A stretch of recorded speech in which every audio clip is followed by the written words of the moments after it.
नमस्कार विद्यार्थी मित्रांनो, ऑल अबाउट स्टडी या चॅनलवर तुमचे स्वागत आहे. मित्रांनो, आजच्या व्हिडिओमध्ये आपण इतिहास या विषयावर काही महत्त्वाचे प्रश्न बघणार आहोत. मित्रांनो, हा जो इतिहास या सब्जेक्टवरचा म्हणजे इतिहास या विषयावरचा पहिला प्रश्नसंच आहे मित्रांनो. आणि हे जे प्रश्न आहे मित्रांनो, सगळे एक्झाममध्ये विचारलेले गेलेले हे प्रश्न आहे आणि महत्त्वाचे आहे.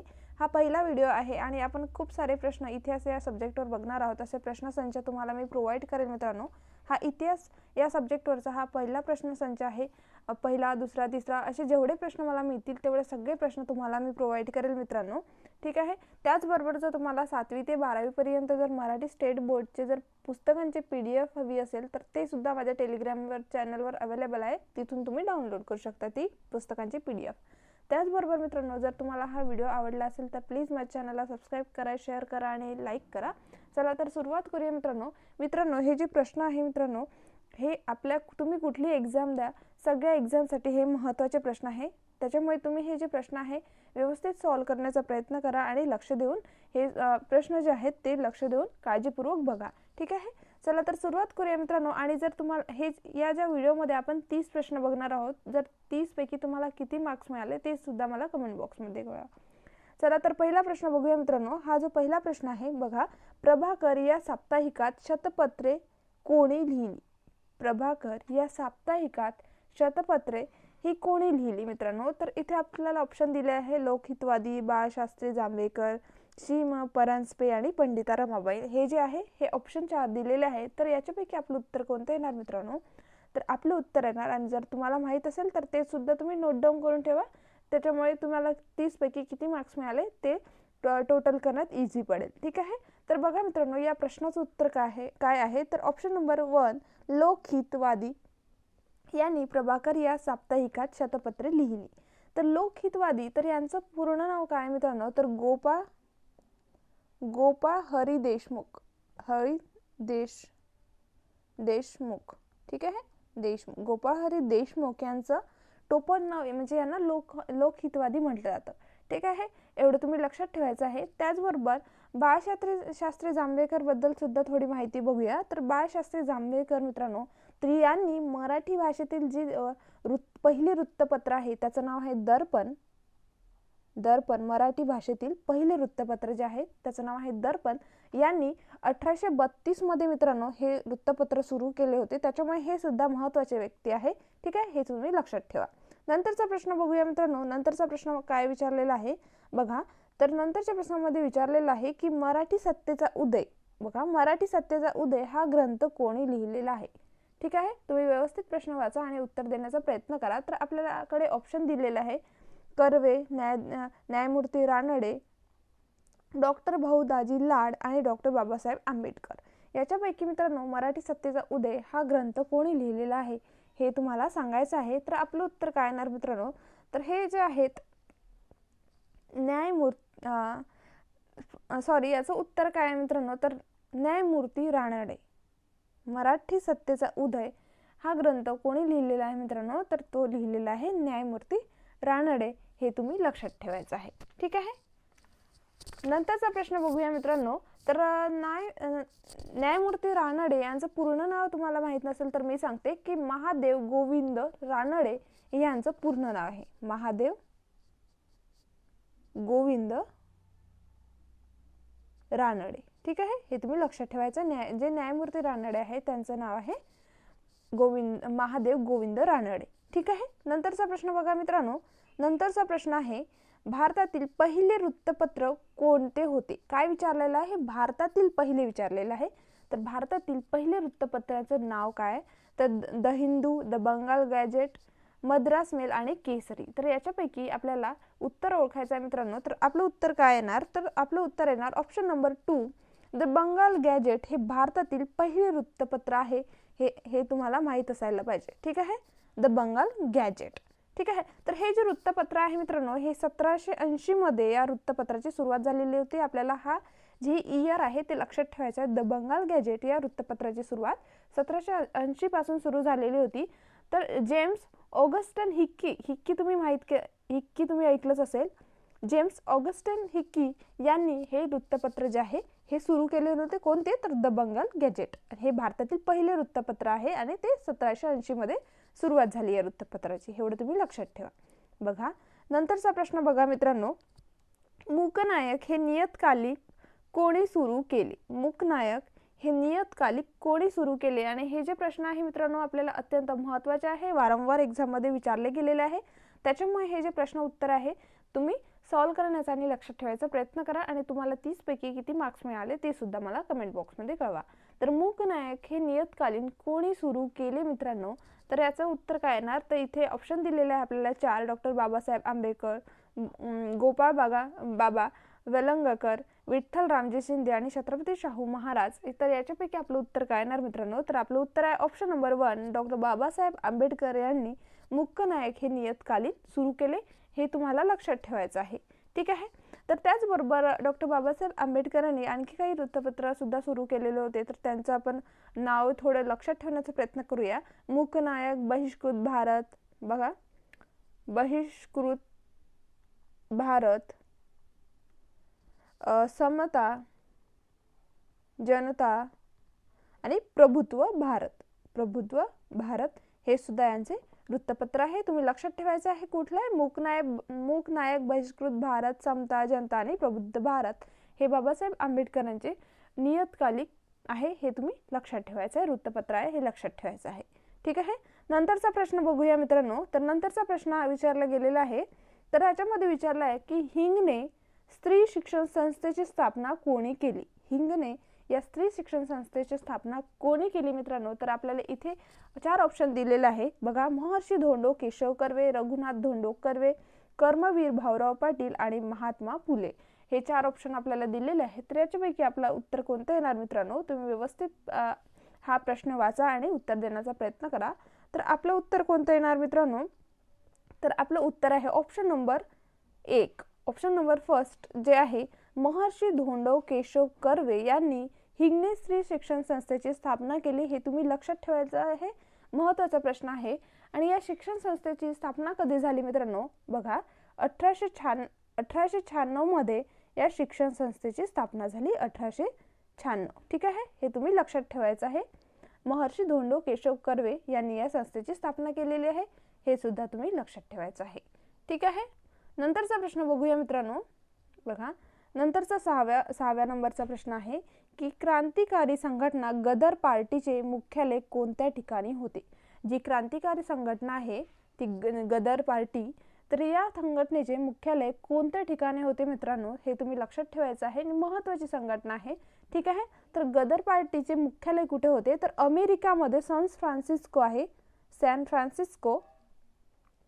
तर इथे या गदर पार्टीचे मुख्यालय आहे. हे तुम्ही लक्षात ठेवायचं आहे, महत्त्वाचा प्रश्न आहे. आणि गदर पार्टीची जी स्थापना कधी झालेली होती ही सुद्धा तुम्ही एक्स्ट्रा माहिती लक्षात ठेवा. तर या गदर पार्टीची स्थापना झालेली होती 25 जून 1913 मध्ये या गदर पार्टीची स्थापना झालेली होती. आणि या गदर पार्टीचे संस्थापक कोण आहेत? संस्थापक अध्यक्ष कोण आहे मित्रांनो? तर सरदार सोहन सिंग भाकना. सरदार सोहन सिंग भाकना. हे तुम्ही लक्षात ठेवण्याचा प्रयत्न करायचा आहे. नंतरचा प्रश्न बघा मित्रांनो. तर नंतरचा 7व्या क्रमांकाचा प्रश्न आहे. बघा तर या प्रश्नामध्ये आपल्याला काय दिलेलं आहे? तर 13 एप्रिल 1919 महत्त्वाचा दिवस आहे. ठीक आहे. 13 एप्रिल 1919 अमृतसर येथे कशासाठी सभा आयोजित करण्यात आलेली होती? अत्यंत महत्त्वाचा प्रश्न आहे. 13 एप्रिल 1919 मध्ये अमृतसर येथे कशासाठी सभा आयोजित करण्यात आलेली होती मित्रांनो? होळी निमित्त सभा, बैसाखी निमित्त सभा, तीज निमित्त आणि लोहरी निमित्त. तर 13 एप्रिल 1919 मध्ये अमृतसर येथे कशासाठी सभा आयोजित करण्यात आलेली होती? तर आपलं उत्तर आहे मित्रांनो बैसाखी निमित्त. बैसाखी हा सण असतो. तर या सणानिमित्त 13 एप्रिल 1919 मध्ये अमृतसर येथे सभा आयोजित करण्यात आलेली होती. हे तुम्ही लक्षात ठेवायचं आहे. ठीक आहे. इथेच याच सभेच्या वेळेस जालियनवाला बाग हत्याकांड या सभेच्या वेळेस झाला. हे सुद्धा तुम्ही लक्षात ठेवायचं आहे. नंतरचा प्रश्न बघा. नंतरचा प्रश्न आहे 8व्या क्रमांकाचा. तर शेतकऱ्याचे आसूड हा ग्रंथ कोणी लिहिला? महत्त्वाचा प्रश्न आहे. शेतकऱ्याचे आसूड हा ग्रंथ कोणी लिहिला? नेहमी वारंवार एक्झाम मध्ये हा प्रश्न विचारला गेलेला आहे. तर आपलं उत्तर काय येणार? इथे 4 ऑप्शन दिलेले आहे. ऑप्शन सुद्धा आपण बघूया. पहिला आहे महात्मा फुले, गणेश वासुदेव जोशी, विष्णू शास्त्री चिपळूणकर आणि डॉक्टर भाऊ दाजी लाड. तर याच्यापैकी आपलं उत्तर काय येणार मित्रांनो? तर आपलं उत्तर येणार ऑप्शन नंबर 1, महात्मा फुले यांनी शेतकऱ्याचे आसूड हा ग्रंथ लिहिला. हे सुद्धा महत्त्वाचं आहे. तर त्याचबरोबर यांनी आणखी काही ग्रंथ लिहिलेले आहे, आणखी काही पुस्तकं, नाटकं लिहिलेलं आहे किंवा दैनिक वगैरे, तर ते सुद्धा आपण पुढे बघूया. तर तृतीय रत्न हे नाटक यांनी, तृतीय अत्यंत महत्त्वाचं नाटक आहे हे, तृतीय रत्न हे सुद्धा लिहिलेलं आहे. ब्राह्मणाचे कसब,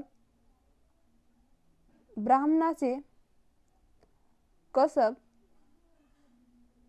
कसब हे सुद्धा लिहिलेलं आहे. आणि गुलामगिरी, त्याचबरोबर दीनबंधू दैनिक सुद्धा यांनी सुरू केलेलं होतं. हे तुम्ही लक्षात ठेवायचं आहे. कुठलं? परत सांगते मी, महात्मा फुले यांनी शेतकऱ्याचे आसूड हा ग्रंथ लिहिला. त्याचबरोबर तृतीय रत्न, ब्राह्मणाचे कसब आणि गुलामगिरी आणि दीनबंधू नावाचे दैनिक सुद्धा यांनी सुरू केलेले होते. हे तुम्ही लक्षात ठेवायचं आहे. ठीक आहे. नंतरचा प्रश्न बघा मित्रांनो. बघा, प्रश्न आहे गोपाळ गणेश आगरकर कोणत्या महाविद्यालयाचे प्राचार्य? आगरकर हे कोणत्या महाविद्यालयाचे प्राचार्य होते? तर तुमचं उत्तर काय येणार? तर इथे 4 ऑप्शन दिलेले आहे. Deccan college, Fergusson college, Wadia college आणि विल्सन कॉलेज. तर याच्यापैकी कोणत्या कॉलेजचे ते प्राचार्य होते मित्रांनो? तर आपलं उत्तर काय येणार? तर फर्ग्युसन कॉलेज यामध्ये गोपाळ गणेश आगरकर हे महाविद्यालयाचे प्राचार्य होते, या फर्ग्युसन कॉलेजचे. हे तुम्ही लक्षात घ्या. नंतरचा प्रश्न बघा मित्रांनो. नंतरचा प्रश्न आहे 1857च्या उठावातील नेता तात्या टोपे यांचा उल्लेख पराभूत शिवाजी असा कोणी केलेला आहे? महत्त्वाचा हा प्रश्न आहे.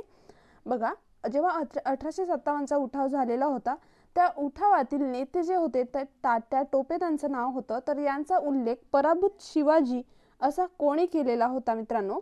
तर गॅट डफ, विदा सावरकर, न्यायमूर्ती रानडे आणि गोपाळ गणेश आगरकर. याच्यापैकी आपलं उत्तर काय येणार मित्रांनो? तर आपलं उत्तर येणार विदा सावरकर. ठीक आहे. विनायक दामोदर सावरकर यांनी 1857च्या उठावातील नेता जे आहे तात्या टोपे यांचा उल्लेख पराभूत शिवाजी असा केला. हे तुम्ही लक्षात ठेवायचं आहे. ठीक आहे. तर त्याचबरोबर जर विनायक दामोदर सावरकर यांची काही पुस्तके आहेत ते सुद्धा आपण बघूया, कारण की पुस्तकावर प्रश्न विचारला जातं जास्तीत जास्त. त्याच्यामुळे त्यांनी जे काही लिहिलेलं आहे, पुस्तके, वृत्तपत्र सगळं, तर आपल्याला त्या थोर नेत्यांचं जे नेते आहेत इतिहासातील, तर त्यांचे वृत्तपत्र आणि पुस्तक किंवा ग्रंथ आणि किंवा नाटके काय जे लिहिलेलं आहे ते आपल्याला लक्षात ठेवायचं आहे. तर विनायक दामोदर सावरकर यांनी माझी जन्मठेप हा महत्त्वाचं पुस्तक लिहिलं आहे. माझी जन्मठेप, माझी जन्मठेप. ठीक आहे. हे महत्त्वाचं पुस्तक आहे त्यांचं. कोणाचं? तर विनायक दामोदर सावरकरांचं. काळे पाणी 1857चा जो स्वातंत्र्य समर आहे हे सुद्धा याने पुस्तक लिहिलेलं आहे. आणि अंदमानाच्या अंधेरीतून हे सुद्धा महत्त्वाचं पुस्तक आहे. अंदमानाच्या अंधेरीतून कोणते? माझी जन्मठेप, काळे पाणी, 1857चे स्वातंत्र्य समर आणि अंदमानच्या अंधेरीतून. हे जे महत्त्वाचे आहे, हे महत्त्वाचे यांचे कोणाचे पुस्तक आहे? तर विदा सावरकर यांचे. ठीक आहे. नंतरचा प्रश्न बघूया मित्रांनो. नंतरच्या प्रश्नामध्ये काय दिलेलं आहे, काय विचारलेलं आहे की प्रथम वैयक्तिक सत्याग्रही म्हणून विनोबा भावे यांची निवड झाली, तर दुसरे कोण होते? म्हणजे जे प्रथम वैयक्तिक सत्याग्रही म्हणून विनोबा भावे यांचं नाव आहे, तर त्याचबरोबर दुसरे वैयक्तिक सत्याग्रही हे कोण होते असा हा प्रश्न आहे. तर याच्यामध्ये 4 ऑप्शन दिलेले आहे मित्रांनो आपल्याला. डॉक्टर राजेंद्र प्रसाद, पंडित जवाहरलाल नेहरू, वल्लभभाई पटेल आणि सी राजगोपालचारी. तर याच्यापैकी आपलं उत्तर काय येणार मित्रांनो? प्रथम वैयक्तिक सत्याग्रही हे विनोबा भावे होते आणि दुसरे होते पंडित जवाहरलाल नेहरू. ठीक आहे. हे तुम्ही लक्षात ठेवायचे आहे. हे जे पंडित जवाहरलाल नेहरू आहे मित्रांनो, हे भारताचे पहिले प्रधानमंत्री होते. याने 1947 ते 1964 पर्यंत हे जे पदावर होते हे सुद्धा तुम्ही लक्षात ठेवायचं आहे. त्याचबरोबर मित्रांनो, पंडित जवाहरलाल नेहरू यांनी द डिस्कवरी ऑफ इंडिया हा जो आहे, हे जे पुस्तक आहे हे लिहिलेलं आहे. द डिस्कवरी ऑफ इंडिया महत्त्वाचं यांचं पुस्तक आहे. कोणाचं? तर पंडित जवाहरलाल नेहरूचं. आणि त्याचबरोबर दुसरं जे पुस्तक आहे ग्लिम्प्सेस ऑफ वर्ल्ड हिस्ट्री हे सुद्धा महत्त्वाचं पुस्तक आहे. कोणाचं? तर पंडित जवाहरलाल नेहरूचं. हे तुम्ही लक्षात ठेवायचं आहे. तुम्हाला जर हवं असेल तर हे जे सेकंड पुस्तक कोणतं आहे तर बघा, ग्लिम्प्सेस ऑफ वर्ल्ड हिस्ट्री. ठीक आहे, हे तुम्ही लक्षात ठेवायचं आहे. हे पुस्तक आहे त्यांचं. नंतर बघा मित्रांनो, 12वे प्रश्न बघा. तर 12व्या प्रश्नामध्ये काय दिलेलं आहे की शारदा सदन ही संस्था कोणी स्थापन केली? महत्त्वाचा प्रश्न आहे. शारदा सदन ही संस्था कोणी स्थापन केली? तर इथे आपल्याला ऑप्शन दिलेला आहे शाहू महाराज, महात्मा फुले, पंडिता रमाबाई आणि सावित्रीबाई फुले. तर याच्यापैकी आपलं उत्तर काय येणार मित्रांनो? तर आपलं उत्तर आहे ऑप्शन नंबर 3, पंडिता रमाबाई यांनी शारदा सदन ही संस्था स्थापन केली. हे महत्त्वाचं आहे. ठीक आहे. त्याचबरोबर यांच्याबद्दल सांगायचं झाल्यास मित्रांनो, कोणाबद्दल? तर पंडिता रमाबाई बद्दल. यांनी आर्य महिला समाजाची स्थापना केली. आर्य महिला समाजाची स्थापना केली. हे तुम्ही लक्षात ठेवायचं. आर्य महिला समाजाची स्थापना केली. आणि त्याचबरोबर यांचं जे पुस्तक आहे यांनी लिहिलेलं स्त्री धर्मनीती हे यांचं पुस्तक आहे. हे तुम्ही लक्षात ठेवायचं आहे. तर हे जे शारदा सदन आहे मित्रांनो, जे पंडिता रमाबाईंनी स्थापन केलं, तर हे शारदा सदन कशासाठी आहे? ही संस्था कशाबद्दल आहे? तर विधवांकरिता ही संस्था आहे. म्हणजे जे विधवा बाया आहेत, स्त्रिया आहेत, त्यांच्याकरता ही शारदा सदन ही संस्था आहे. तुम्ही लक्षात ठेवायचं आहे. आणि त्याचबरोबर या संस्थेची स्थापना कधी झालेली आहे मित्रांनो शारदा सदनची? तर 11 मार्च 1889 या शारदा सदन संस्थेची स्थापना झालेली आहे. हे तुम्ही लक्षात ठेवायचं आहे. शारदा सदन पंडिता रमाबाई यांनी स्थापना केलेली होती. ठीक आहे, हे तुम्ही लक्षात ठेवायचं आहे. नंतरचा बघा मित्रांनो, 13वा प्रश्न महत्त्वाचा प्रश्न आहे. बघा, तर 13व्या प्रश्नामध्ये काय दिलेलं आहे? The poverty and un British rule in India. बघा, the poverty and un British rule in India हा ग्रंथ कोणी लिहिला? तर इथे 4 ऑप्शन दिलेले आहे. न्यायमूर्ती रानडे, दादाभाई नौरोजी, फिरोजशाह मेहता आणि स्वातंत्र्यवीर सावरकर. तर यापैकी या ग्रंथ कोणी लिहिलेला आहे? Poverty and un British rule in India. तर या प्रश्नाचं उत्तर आहे ऑप्शन नंबर 2, दादाभाई नौरोजी यांनी हा जो पुस्तक आहे, म्हणजे हा जो ग्रंथ आहे poverty and un British rule in India, यांनी लिहिलेला आहे. कोणी? तर दादाभाई नौरोजी. आणि महत्त्वाचं आहे मित्रांनो, तर यांच्याबद्दल थोडी माहिती सांगायची झाल्यास मित्रांनो, यांचा जन्म 4 सप्टेंबर 1825 मध्ये झालेला होता. ठीक आहे, हे तुम्ही लक्षात ठेवायचं आहे. आणि त्याचबरोबर मित्रांनो, यांना grand old man of India असं सुद्धा म्हटलं जातं. म्हणजे grand old man of India असं सुद्धा यांना दादाभाई नौरोजी यांना म्हटलं जातं. हे तुम्ही लक्षात ठेवायचं आहे. ठीक आहे. नंतरचा प्रश्न बघूया मित्रांनो. नंतरचा प्रश्न आहे 14व्या क्रमांकाचा. तर यामध्ये विचारलेलं आहे की विधवांच्या शिक्षणासाठी कोणी अनाथ बालिका आश्रमची स्थापना केली? विधवांच्या शिक्षणासाठी कोणी अनाथ बालिका आश्रम याची स्थापना केलेली आहे? हे तुम्ही लक्षात ठेवायचं आहे. तर इथे आपल्याला 4 ऑप्शन दिलेले आहे. बघा, महात्मा फुले, पंडिता रमाबाई, महर्षी कर्वे आणि पेरियार रायस्वामी. तर यांच्यापैकी आपलं उत्तर काय येणार मित्रांनो? तर आपलं जर तुम्हाला माहित असेल तर मी सांगितल्याप्रमाणे 30 पैकी तुम्ही किती सॉल्व्ह करू शकला, म्हणजे किती प्रश्न बरोबर आले ते मला कमेंट बॉक्समध्ये कळवा. ठीक आहे. तर या प्रश्नाचं उत्तर काय येणार मित्रांनो? तर या प्रश्नाचं उत्तर आहे ऑप्शन नंबर 3, महर्षी कर्वे. बघा, महर्षी कर्वे यांनी विधवांच्या शिक्षणासाठी अनाथ बालिकाश्रम या संस्थेची स्थापना केली. हे तुम्ही लक्षात ठेवायचं आहे. त्याचबरोबर महर्षी कर्वे यांचं पूर्ण नाव काय मित्रांनो? तर धोंडो केशव कर्वे. ठीक आहे, धोंडो केशव कर्वे जे आहे मित्रांनो, त्यांनाच महर्षी कर्वे असं म्हटलं जातं. यांचं त्याचबरोबर यांचं टोपण नाव काय आहे मित्रांनो? महर्षी कर्वे यांचं अण्णासाहेब. अण्णासाहेब हे टोपण नाव आहे. हे तुम्ही लक्षात ठेवायचं आहे. आणि त्याचबरोबर यांचा जन्म कधी झाला जर तुम्हाला माहीत असलं तर चांगलंच आहे. 18 एप्रिल 1858 मध्ये यांचा शेरवली मुरुंड येथे यांचा जन्म झाला. हे तुम्ही लक्षात ठेवायचं आहे. ठीक आहे. हे जे बालिका अनाथ आश्रम आहे, अनाथ बालिका आश्रम, ठीक आहे, अनाथ बालिका जे आश्रम आहे मित्रांनो, तर याची स्थापना कधी झाली हे सुद्धा तुम्हाला लक्षात ठेवणं महत्त्वाचं आहे. तर हे अनाथ बालिका आश्रम आहे, तर याची स्थापना झालेली आहे 1 जानेवारी 1899 मध्ये या आश्रमाची स्थापना झालेली आहे. आणि हे जे आश्रम आहे बालिका आश्रम हे पुणे येथे आहे. हे सुद्धा तुम्ही जास्तीची माहिती लक्षात ठेवायचं आहे. त्याचबरोबर मित्रांनो यांनी विधवा विवाह प्रतिबंधक निवारण मंडळ सुद्धा स्थापना केलेली होती, हे सुद्धा तुम्ही लक्षात ठेवायचं. कोणी? तर महर्षी कर्वे यांनी, म्हणजेच काय तर धोंडो केशव कर्वे यांनी. नंतरचा प्रश्न बघा मित्रांनो, बघा महत्वाचा आहे, तर हा फक्त माहिती असलेलं चालेल प्रश्नाची. बघा, पवनार आश्रम कोणत्या ठिकाणी आहे? पवनार आश्रम हे कुठे आहे? ठीक आहे, तर नागपूर, वर्धा आणि भंडारा आणि गोंदिया. तर याच्यापैकी आपलं उत्तर काय येणार मित्रांनो? तर आपलं उत्तर आहे ऑप्शन नंबर 2 म्हणजेच वर्धा येथे पवनार आश्रम आहे, हे तुम्ही लक्षात ठेवायचं आहे.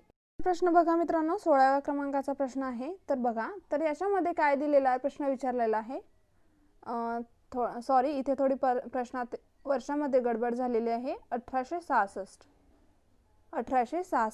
हे वर्ष आहे. 1966 झालं होतं, त्याच्या जागेवर काय तर 1866.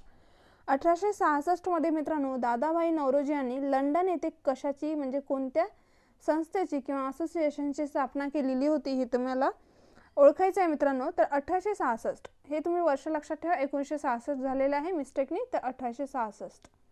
तर बघा, Bombay association, Indian association, east India association आणि मद्रास नेटिव्ह असोसिएशन. तर आपलं उत्तर काय येणार? तर 1866 मध्ये दादाभाई नौरोजी यांनी लंडन येथे ईस्ट इंडिया असोसिएशन म्हणजे ऑप्शन नंबर 3 ईस्ट इंडिया असोसिएशनची स्थापना केलेली होती, हे तुम्ही लक्षात ठेवायचं आहे. ठीक आहे, 1866 वर्ष आहे 1866. इथे 1900 झालं होतं, तुम्ही थोडं लक्षात ठेवा मित्रांनो. हे जे असोसिएशन आहे हे कशासाठी नेमकं कशासाठी स्थापन केलं गेलेलं होतं? तर भारताचे मुद्दे आणि विचारावर चर्चा करण्यासाठी आणि त्याचबरोबर सरकारमध्ये भारतीय लोकांचं जे प्रतिनिधित्व आहे ते देण्यासाठी हे जे असोसिएशन आहे हे स्थापन करण्यात आलेलं होतं, हे तुम्ही लक्षात ठेवायचं आहे. कशासाठी? तर भारताच्या मुद्द्यावर आणि विचारावर चर्चा करण्यासाठी आणि त्याचबरोबर सरकारमध्ये आपलं जे ब्रिटिश सरकार होतं तर त्या सरकारमध्ये भारतीय लोकांचे प्रतिनिधित्व देण्यासाठी हे जे असोसिएशन आहे याच्यावर चर्चा करण्यासाठी, मंत्र तयार करण्यासाठी हे असोसिएशन तयार केलेलं होतं, हे तुम्ही लक्षात ठेवायचं. 1866 ईस्ट इंडिया असोसिएशन लंडन येथे स्थापना झालेली होती. तर कोणी केलेली होती? दादाभाई नौरोजी. एवढं तुम्ही माहिती लक्षात ठेवा. ठीक आहे, नंतरचा प्रश्न बघा मित्रांनो. नंतरच्या प्रश्नामध्ये काय दिलेलं आहे की 1857च्या उठावाच्या वेळी गव्हर्नर जनरल कोण होते? हा नेहमी प्रश्न एक्झाममध्ये विचारला जातो. तर जे 1857चा उठाव झाला तर त्या उठावाच्या वेळेस गव्हर्नर जनरल कोण होते? तर आपल्या ऑप्शनमध्ये दिलेलं आहे lord Ripon, Lord Dalhousie, Lord Canning आणि लॉर्ड हार्डिंग्स. तर याच्यापैकी आपलं उत्तर काय येणार मित्रांनो? तर आपलं उत्तर आहे ऑप्शन नंबर 3 लॉर्ड कॅनिंग हे 1857च्या उठावाच्या वेळेस गव्हर्नर जनरल होते, हे तुम्ही लक्षात ठेवायचं आहे. त्याचबरोबर यांचा कार्यकाळ किती होता मित्रांनो? कॅनिंगचा 1856 ते 1862 पर्यंत हे कार्यावर होते, म्हणजे कार्यरत होते, हे तुम्ही लक्षात ठेवायचं आहे. आणि हे जे आहे लॉर्ड कॅनिंग हे भारताचे प्रथम व्हॉइसरॉय हे सुद्धा होते, हे तुम्ही लक्षात ठेवायचं आहे. ठीक आहे, एवढी माहिती यांच्याबद्दल लक्षात ठेवा. नंतर बघा, नंतर आहे 18वा प्रश्न. तर 18व्या प्रश्नामध्ये काय विचारलेलं आहे की संपूर्ण देशभर एकाच वेळी जनगणना कधीपासून सुरू करण्यात आली? हा प्रश्न महत्त्वाचा आहे आणि हे जे वाक्य आहे हे तुम्हाला लक्षात ठेवायचं आहे. कारण की बघा, संपूर्ण देशभर एकाच वेळी हे जे दोन आहे वाक्य लक्षात ठेवायचे आहे. संपूर्ण देशभर व एकाच वेळी जनगणना कधीपासून सुरू करण्यात आलेली होती? इथे आपल्याला वर्ष दिलेलं आहे. तर वर्ष काय आहे मित्रांनो? 1871, 1901, 1891 आणि 1881. तर आपलं उत्तर काय येणार मित्रांनो? आपलं उत्तर आहे, जर तुम्हाला माहित असेल तर तुम्ही सुद्धा मला कमेंट बॉक्समध्ये उत्तर द्या.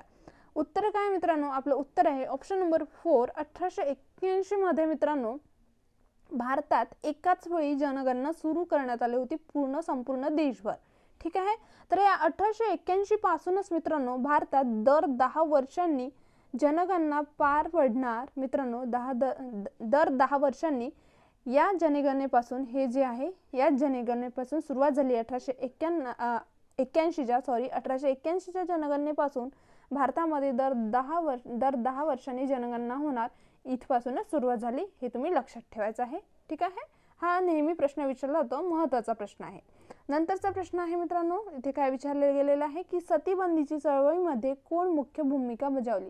जी सतीबंदीची चळवळ होती मित्रांनो, तर या चळवळीमध्ये कोणाची मुख्य भूमिका आहे, हे असा हा प्रश्न आहे, हे तुम्ही लक्षात ठेवायचं आहे. ठीक आहे, तर या प्रश्नाचं उत्तर काय येणार मित्रांनो, सतीबंदीची चळवळीमध्ये कोणत्या नेत्याची मुख्य भूमिका होती? तर याच्यामध्ये आपल्याला ऑप्शन दिलेला आहे महात्मा गांधी, डॉक्टर बाबासाहेब आंबेडकर, राजा राम मोहन रॉय आणि यापैकी नाही. तर आपलं उत्तर काय येणार मित्रांनो, आपलं उत्तर आहे ना ऑप्शन नंबर 3, राजा राम मोहन रॉय यांनी सतीबंदीच्या चळवळीमध्ये मित्रांनो यांची जी आहे मुख्य भूमिका होती, हे तुम्ही लक्षात ठेवायचं आहे.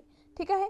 ही जी सतीबंदीची चळवळ आहे मित्रांनो, हे कधीपासून बंद करण्यात आली मित्रांनो, आणि महत्त्वाचं तारीख आणि वर्ष आहे तर 4 डिसेंबर 1829 पासून मित्रांनो ही सतीबंदी चळवळ बंद करण्यात आली. म्हणजे ही सतीबंदी जी आहे तर ही सतीबंदी चळवळ रद्द करण्यात आलेली आहे, प्रथा रद्द करण्यात आली होती, बंद करण्यात आली. कधीपासून तर 4 डिसेंबर 1829 पासून. ठीक आहे. तर यावेळेस मित्रांनो ही जी चळवळ सुरू होती 1829 मध्ये, तर यावेळेस मित्रांनो व्हाईसरॉय होते विलियम बेंटिंक. तर विलियम बेंटिंक जे आहे मित्रांनो, तर यांच्याच सहकार्याने, यांच्याच मदतीने राजा राम मोहन रॉय मिळून हे दोन व्यक्ती मिळून ही सती प्रथा बंद करण्यात आली, रद्द करण्यात आली.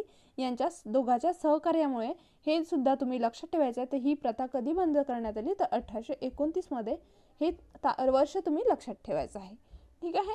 नंतरचा प्रश्न बघा मित्रांनो, तर नंतरच्या प्रश्नामध्ये काय विचारलेलं आहे की भारतातील स्थानिक स्वराज्य संस्थेचा जनक असे कोणाला म्हटले जाते किंवा संबोधले जाते? ठीक आहे. तर जे आपल्याला इथे 4 ऑप्शन दिलेले आहे, lord Ripon, lord Mayo, Lytton आणि कर्झन. तर याच्यापैकी आपल्याला उत्तर ओळखायचं आहे. तर आपलं उत्तर काय येणार मित्रांनो, तर भारतातील स्थानिक स्वराज्य संस्थेचा जनक लॉर्ड रिपन यांना म्हटले जाते किंवा संबोधले जाते. ठीक आहे. तर यांनी काही कामं किंवा ॲक्ट सुद्धा आणलेले आहेत, तर ते आपण बघूया. तर जे आहे मित्रांनो, यांनी 1881 मध्ये बघा, 1881 मध्ये पहिला कंपनी कायदा पास केलेला होता. ठीक आहे. हे सुद्धा लक्षात ठेवायचा. फर्स्ट कंपनी ॲक्ट जो आहे 1881चा यांनी पास केलेला होता, हे सुद्धा लक्षात ठेवायचं आहे. आणि 1882 मध्ये जो आहे व्हर्नॅक्युलर प्रेस ॲक्ट, हा अत्यंत महत्त्वाचा आहे. व्हर्नॅक्युलर प्रेस ॲक्ट जो आहे 1882चा, हा जो प्रेस ॲक्ट आहे हा रद्द करण्यात आलेला होता. म्हणजेच काय, तर जे आपलं वृत्तपत्र वगैरे आहे, प्रेस आहे, तर त्याच्यावर काही प्रतिबंध होते, तर ते सगळे काढण्यात आलेले होते. हे सुद्धा तुम्ही लक्षात ठेवायचं आहे. आणि त्याचबरोबर मित्रांनो 1882 मध्ये शैक्षणिक सुधारणेसाठी हंटर कमिशन यांनीच आणले होते. हे सुद्धा तुम्ही लक्षात ठेवायचं. 1882 मध्ये हंटर कमिशन. हे जी सगळी माहिती आहे लॉर्ड रिपन बद्दल, हे तुम्ही लक्षात ठेवायचे. आणखी बरीच माहिती आहे, पण ही महत्त्वाची माहिती आहे, तुम्ही लक्षात ठेवायची आहे. नंतरचा प्रश्न बघूया. नंतरचा प्रश्न आहे बघा, अ नेशन इन मेकिंग. बघा, अ नेशन इन मेकिंग. तर या चरित्रात्मक ग्रंथाचे लेखक कोण आहे? हा ग्रंथ आहे अ नेशन इन मेकिंग. तर या ग्रंथाचे लेखक कोण आहेत? ॲलन ह्यूम, मदन मोहन मालवीय, पंडित मोतीलाल नेहरू आणि Surendranath Banerjee. A nation in making या आत्मचरित्र ग्रंथाचे लेखक कोण आहे मित्रांनो? तर जर तुम्हाला उत्तर माहीत असेल तर ते सुद्धा मला कमेंट बॉक्समध्ये कळवा. आणि याचं उत्तर आहे मित्रांनो सुरेंद्रनाथ बॅनर्जी. ऑप्शन नंबर 4 हे उत्तर आहे. हे जे आहे मित्रांनो सुरेंद्रनाथ बॅनर्जी यांनी अ नेशन इन मेकिंग हे आत्मचरित्र ग्रंथाचे लेखक आहे. ठीक आहे. हे तुम्ही लक्षात ठेवायचं आहे. नंतरचा प्रश्न बघूया. नंतरचा प्रश्न आहे बघा, मलकापूर नरनाळ्याच्या सरकाराची राजधानी होती. नरनाळ्याच्या सरकाराची राजधानी होती मलकापूर. तर असा उल्लेख कोणत्या ग्रंथात आहे? मलकापूर ही नरनाळ्याच्या सरकारची राजधानी होती असा उल्लेख कोणत्या ग्रंथात आहे? तर आपल्याला ऑप्शन दिलेला आहे अकबर ए शरीफ, N.E. अकबरी, अकबर उल जामा आणि अकबर ए रुस्तमा. तर याच्यापैकी कुठला ग्रंथ आहे मित्रांनो? तर ऑप्शन नंबर 2 N.E. अकबरी या ग्रंथामध्ये मलकापूर नरनाळ्याच्या सरकारची राजधानी होती असा हा उल्लेख केलेला आहे. हे तुम्ही लक्षात ठेवायचं आहे. ठीक आहे. नंतरचा प्रश्न बघूया मित्रांनो.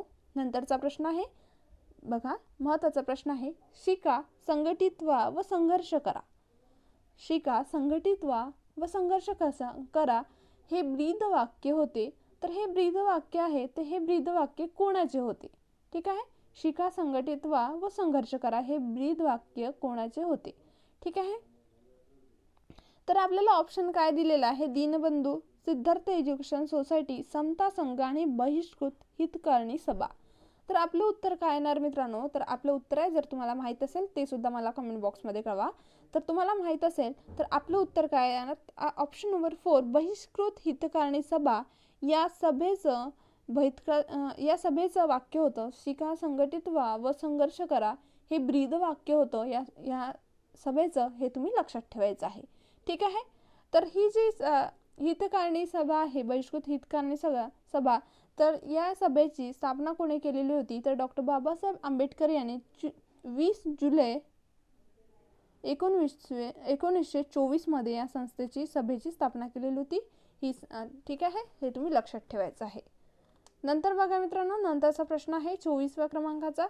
तर बघा प्रश्न आहे की कोणी भारत सेवक समाजाची स्थापना केली होती? नाव सांगायचं आहे. कोणी भारत सेवक समाजाची स्थापना केलेली होती? तर इथे ऑप्शन दिलेला आहे गोपाळ गणेश आगरकर, गोपाळ कृष्ण गोखले, महात्मा ज्योतिबा फुले आणि लाला लजपत राय. तर यांच्यापैकी मित्रांनो कोणी भारत सेवक समाजाची स्थापना केलेली होती? तर आपलं उत्तर काय येणार मित्रांनो? तर आपलं उत्तर आहे ऑप्शन नंबर 2 गोपाळ कृष्ण गोखले यांनी भारत सेवक समाजाची स्थापना केलेली होती. हे तुम्ही लक्षात ठेवायचं आहे. बघा ऑप्शन नंबर 2 गोपाळ कृष्ण गोखले. ठीक आहे.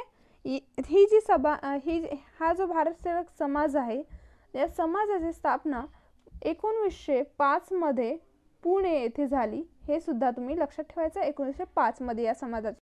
नंतरचा प्रश्न बघा मित्रांनो, नंतरचा प्रश्न आहे 25वा प्रश्न आहे. आपण 30 प्रश्न आहे. तुम्हाला किती 30 पैकी किती मिळणार, म्हणजे किती उत्तर माहित आहे, किती बरोबर आले ते सुद्धा मला कमेंट बॉक्समध्ये कळवा. सारे जहां से अच्छा हिंदुस्तान हमारा हे जे गीत आहे मित्रांनो, तर या राष्ट्रगीताचा रचयिता कोण आहे? हे म्हणजे जेव्हा स्वातंत्र्य वगैरे मिळायचं होतं, तर हे गीत आपलं राष्ट्रगीत असं म्हणजे मानण्यात येत होतं. ठीक आहे. तर या सारे जहां से अच्छा हिंदुस्तान हमारा, तर हे जे गीत आहे हे कोणी लिहिलेलं आहे? तर समीमुल्ला, सादिक अली, मोहम्मद इक्बाल आणि मजरूह अली. तर याच्यापैकी कोणी लिहिलेलं होतं हे गीत? कोणी रचलं होतं? तर बघा आपलं उत्तर काय येणार? तर आपलं उत्तर आहे ऑप्शन नंबर 3 मोहम्मद इक्बाल यांनी हे गीत आहे हे लिहिलेलं होतं. हे तुम्ही लक्षात ठेवायचं आहे. ठीक आहे. तर 1905 मध्ये हे गीत लिहिलेलं होतं आणि या गीताचं म्हणजेच जे लिहिलेलं होतं कविता, तर याचं सगळ्यात आधी गायन कुठे झालं? तर सगळ्यात आधी मित्रांनो सरकारी कॉलेज होतं लाहोरचं, तर तिथे हे सगळ्यात आधी हे गीत गाण्यात आले. हे सुद्धा तुम्ही लक्षात ठेवायचं. 1905 मध्ये मोहम्मद इक्बाल यांनी हे गीत लिहिलेलं होतं. ठीक आहे. नंतर बघा, नंतरचा प्रश्न आहे मित्रांनो, डिवाइन लाईफ हे आत्मचरित्र कोणाचे आहे? मी जसं की सांगितल्याप्रमाणे मी याच्या आधी म्हणजे बऱ्याच आधी तुम्हाला प्लेलिस्टमध्ये किंवा असं मिळून जाईल व्हिडिओ. तर मी जे महत्त्वाचे लेखक आणि पुस्तक आहे त्यांच्यावर व्हिडिओ बनवलेला होता. तो जर तुम्हाला बघायचा असेल तर तुम्ही बघा. ठीक आहे. कारण की पुस्तकावर आपल्याला प्रश्न विचारला जातो एक्झाममध्ये कंपल्सरी, म्हणजे फेवरेट क्वेश्चन आहे, याच्यावर तुम्हाला प्रश्न विचारला जातो एक्झाममध्ये नेहमी. ठीक आहे. हे तुम्ही लक्षात ठेवा. बघा डिवाइन लाईफ हे आत्मचरित्र कोणाचे आहे? तुम्हाला उत्तर माहीत असेल तर तुम्ही ते देऊ शकतात. बघा अरविंद घोष, स्वामी दयानंद, डॉक्टर भाऊ लाड आणि रमाबाई रानडे. तर याच्यापैकी आपलं उत्तर काय येणार मित्रांनो? डिवाइन लाईफ हे आत्मचरित्र कोणाचे आहे? तर आपलं उत्तर आहे अरविंद घोष यांचे हे डिवाइन लाईफ हे आत्मचरित्र आहे. हे तुम्ही लक्षात ठेवायचं आहे. त्याचबरोबर यांनी काही बुक्स सुद्धा म्हणजे पुस्तकं काही लिहिलेलं आहे महत्त्वाचे. ते काही महत्त्वाचे पुस्तक बरेच लिहिलेले आहे. त्याच्यापैकी आपण 4-5 बघूया. एसेज ऑन दी गीता हे यांचं बुक आहे. त्याचबरोबर द सिंथेसिस ऑफ योगा हे सुद्धा महत्त्वाचं, द सिंथेसिस ऑफ योगा. नंतरचं बुक आहे the ideal of human unity the ideal of human unity. आणि नंतर बुक आहे द फ्युचर पोएट्री आणि त्याचबरोबर दुसरं बुक आहे ऑन द वेद. ठीक आहे. ही बरीचशी पुस्तकं आहे मित्रांनो. जर तुम्हाला हवी असल्यास मी PDF मध्ये तुम्हाला प्रोव्हाइड करेल. ठीक आहे. नंतरचं बघा, नंतरचा प्रश्न दिलेला आहे 27व्या क्रमांकाचा. तर हा प्रश्न आहे की ग्रामगीता ही कोणी लिहिली? महत्त्वाचा प्रश्न आहे आणि एक्झाममध्ये नेहमी विचारला जातो. तर ग्रामगीता ही कोणी लिहिली? तर दादोबा तळखरकर, लोकहितवादी, राष्ट्रसंत तुकडोजी महाराज आणि संत नामदेव. तर याच्यापैकी आपलं उत्तर काय येणार मित्रांनो, तर राष्ट्रसंत तुकडोजी महाराज यांनी ग्रामगीता हा ग्रंथ लिहिला, हे तुम्हाला लक्षात ठेवायचं. तर यांचं पूर्ण नाव एक्झाममध्ये नेहमी विचारलं जातं की राष्ट्रसंत तुकडोजी महाराज यांचं पूर्ण नाव काय मित्रांनो, तर माणिक बंडोजी इंगळे. माणिक बंडोजी इंगळे हे यांचं कोणाचं पूर्ण नाव आहे, तर राष्ट्रसंत तुकडोजी महाराजांचं पूर्ण नाव. तर यांचा जन्म कधी झाला मित्रांनो, तर 30 एप्रिल 1909 मध्ये यांचा जन्म झाला, हे सुद्धा तुम्ही लक्षात ठेवायचं आहे. ग्रामगीतेबरोबर मित्रांनो त्याचबरोबर राष्ट्रसंत तुकडोजी महाराजांनी आणखी काही पुस्तकं लिहिली होतं की सार्थ आनंदमृत, गीता प्रसाद हे त्यांचे आणखी दुसरे पुस्तक आहे. कुठले? ग्रामगीता, सार्थ आनंदामृत आणि गीता प्रसाद. ठीक आहे. नंतर बघा मित्रांनो 28वा प्रश्न आहे. 28व्या प्रश्नामध्ये विचारला गेलेला आहे की समाज सुधारकाने उक्तीप्रमाणे कृती करून पहिला विधवा विवाह केला.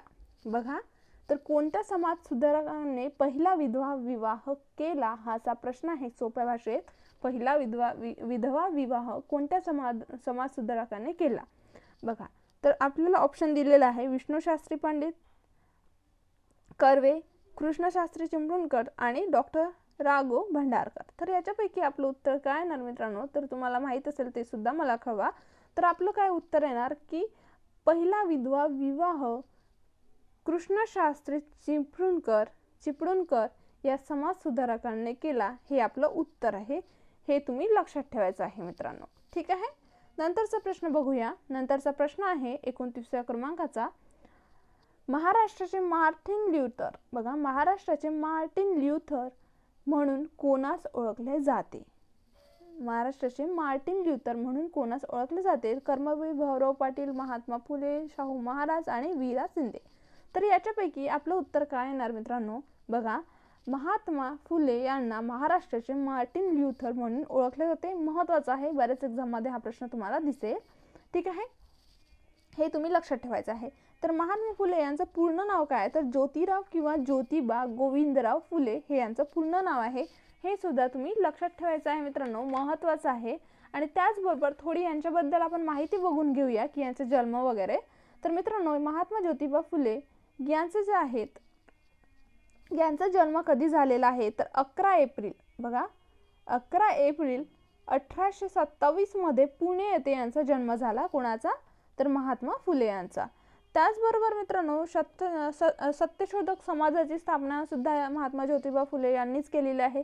त्याचबरोबर मित्रांनो सगळ्यात महत्त्वाचं कार्य म्हणजे मित्रांनो स्त्री शिक्षणासाठी यांचे महत्त्वाचे योगदान होते, हे सुद्धा तुम्ही लक्षात ठेवायचं. म्हणजे पहिली स्त्रियांची शाळा, मुलींची शाळा सुद्धा यांनीच काढलेली होती. अत्यंत महत्त्वाचं योगदान होतं यांचं स्त्री शिक्षणासाठी. त्याचबरोबर यांचे काही महत्त्वाचे पुस्तक आहे, कारण की पुस्तक आपल्याला एक्झाममध्ये विचारलं जातं. तर यांचे काही महत्त्वाचे पुस्तक आहेत, त्यांचं आपण नाव बघूया. पहिलं आहे ब्राह्मणाची कसब. नंतर आहे सेकंड आहे गुलामगिरी. नंतर आहे तिसरं आहे शेतकऱ्याचे आसूड आणि इशारा. हे जे पुस्तक आहे मित्रांनो हे महात्मा फुले यांनी लिहिलेलं आहे, महत्त्वाचे आहे. कोणतं? बघा, ब्राह्मणाची कसब, गुलामगिरी, शेतकऱ्याचे आसूड आणि इशारा हे काही महत्त्वाचे पुस्तक आहे, तुम्ही लक्षात ठेवा. आणखी बरेच आहे, तर हे तुम्ही लक्षात ठेवा जे सांगितले ते. नंतर आहे 30व्या क्रमांकाचा प्रश्न. तर इथे विचारलं गेलेलं आहे आपल्याला की आदिवासी समाजाने पर्यावरणासाठी केलेले आंदोलन कोणते होते? काय विचारलेलं आहे? महत्त्वाचा प्रश्न आहे मित्रांनो, रेल्वेमध्ये वगैरे अनेकदा विचारले गेलेला आहे. आदिवासी समाजाने पर्यावरणासाठी केलेले आंदोलन कोणते? तर सर्वोदय आंदोलन, रास्ता रोको आंदोलन, शेतकऱ्याचे आंदोलन आणि चिपको आंदोलन. बघा, आदिवासी समाजाने पर्यावरणासाठी केलेले आंदोलन.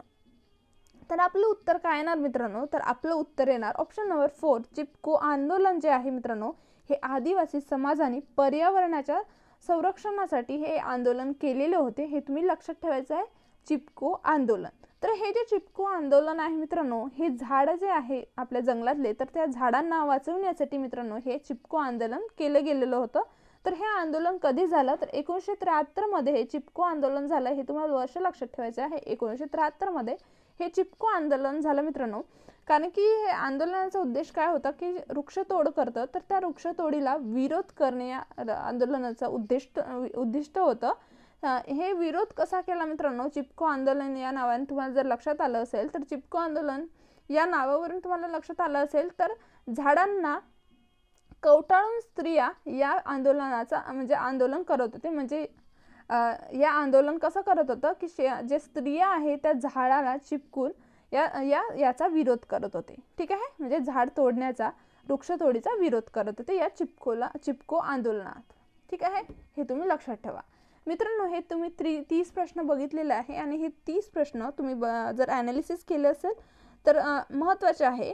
त्याच्यामुळे तुम्ही हे जे 30 प्रश्न आहेत ते सोडवण्याचा प्रयत्न करा आणि मला कमेंट बॉक्समध्ये कळवा की तुम्हाला 30 पैकी किती प्रश्न सोडवता आले. आणि त्याचबरोबर जर तुम्हाला हा व्हिडिओ आवडला असेल तर प्लीज माझ्या चॅनलला सबस्क्राईब करा, शेअर करा आणि लाईक करा.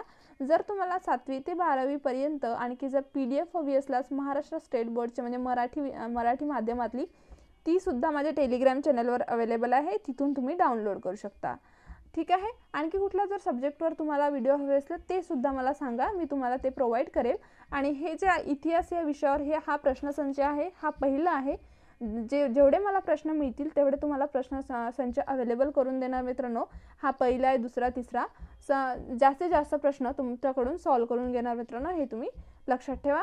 आणि त्याचबरोबर हा जो हे जे प्रश्नसंच आहे हे सुद्धा याची PDF सुद्धा मी टेलिग्राम चॅनलवर टाकणार आहे, तिथून तुम्ही डाउनलोड करू शकता. जर मित्रांनो त्याचबरोबर जर प्लीज तुम्ही जर चॅनलला सबस्क्राईब नसेल करत ते सुद्धा केलं तरी चालेल मित्रांनो, जर तुम्हाला हा व्हिडिओ युजफुल वाटला असेल. चला तर भेटूया नेक्स्ट व्हिडिओमध्ये. थँक्यू.